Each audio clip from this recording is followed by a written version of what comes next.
La guerre d'Orient.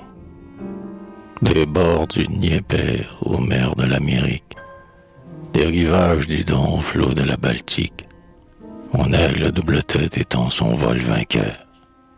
Les peuples ont gardé l'empreinte de sa serre, et, tremblant désormais au bruit de son tonnerre, se taisent de frayeur. Rejetez les rouages et l'or de Sibérie, j'ai les îles d'Alan au golfe de Botnie, labyrinthe sans fin dont moissolé la clé. Pour garder Pétersbourg, j'ai Kronstadt l'imprenable, solitaire géant qui règne formidable sur son roc isolé. Mon peuple m'appartient, hommes, enfants et femmes. Je possède les corps et règne sur les âmes.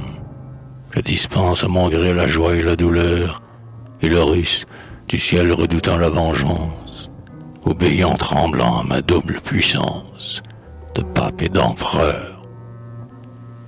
Il manque à ma couronne une cité splendide, qui, subissant des Turcs la puissance stupide, implore mon secours d'un regard suppliant.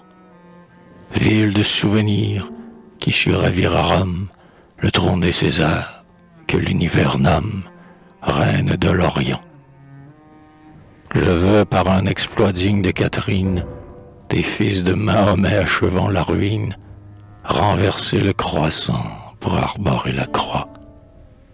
Et, malgré l'Occident et toute sa puissance, mon étendard vainqueur flottera sur Byzance, asservi à mes lois. Que peuvent contre moi, dans leur vaine colère, les soldats de la France et l'or de l'Angleterre? Ne puis-je pas semer la terreur et la mort au sein des nations? Et contre leur attaque, n'ai-je pas mes Tartares, n'ai-je pas mes Cosaques et mes glaces du Nord? Ces rois de l'Occident ignorent donc l'histoire. Dans les murs de Paris, conduits par la victoire, les Russes n'ont-ils pas déjà dicté leurs lois?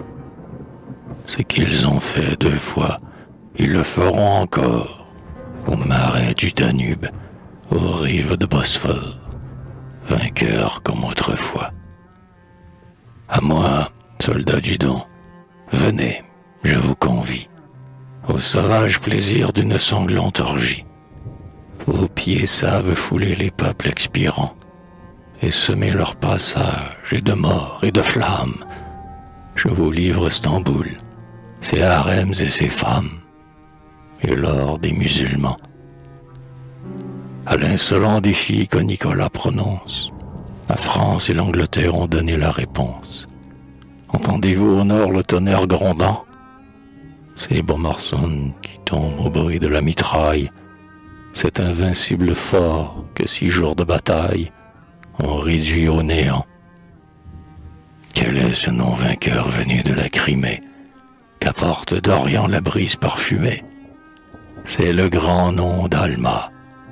D'où vient ce chant de deuil, ce Saint-Arnaud mourant sous les yeux de l'Europe, qui d'un linceul de gloire, expirant, s'enveloppe pour descendre au cercueil? Ô héros d'Inkerman, où trouver une lyre pour chanter dignement ce généreux délire qui vous fit les vainqueurs d'un combat de géants? En répétant vos noms, peuple de l'aurore, les échos de la Grèce ont cru redire encore les exploits des titans. Quand les peuples, trompés par un triste vertige, des vertus d'autrefois dédaignant le prestige, au seul culte de l'or se vouent avec ardeur, quand leur esprit souillé semble ne plus comprendre ces 2 sublimes mots que Dieu leur fait entendre, la justice et l'honneur. C'était votre devoir, à vous, reine du monde, d'allumer un flambeau dans cette nuit profonde qui put illuminer l'univers incertain et qui, de ses projets montrant la perfidie, fit mettre l'autocrate et sa race flétrie au banc du genre humain. Des droits des nations sublimes sentinelles, vous avez, conquérant des palmes immortelles, accompli la grandeur de cette mission. Sans craindre des tyrans les menaces terribles, les peuples béniront les deux noms invincibles de France et d'Albion.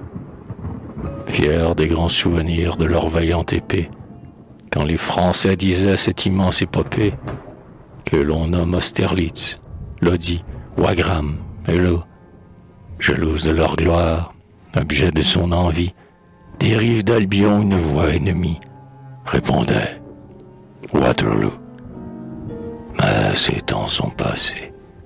L'Angleterre et la France, dont les âges futurs chanteront la vaillance de ces brillants guerriers que la justice arma, rappelant du passé les heures fugitives et les faits immortels, les échos des deux rives répéteront Alma. Pour nous, aux Canadiens, enfants de ces deux races, dont l'univers entier garde les nobles traces, quand nos frères là-bas meurent au champ d'honneur, si nous ne pouvons pas, partageant leur victoire, recevoir avec eux les lauriers dont la gloire couronne un front vainqueur, nous pouvons, du moins dans des combats paisibles, à leur exemple uni et comme eux invincibles, continuer toujours au bord du Saint-Laurent. Ces sublimes vertus, ce bienfaisant génie, qui vont sauver encore au jour de l'agonie le vieux monde expirant.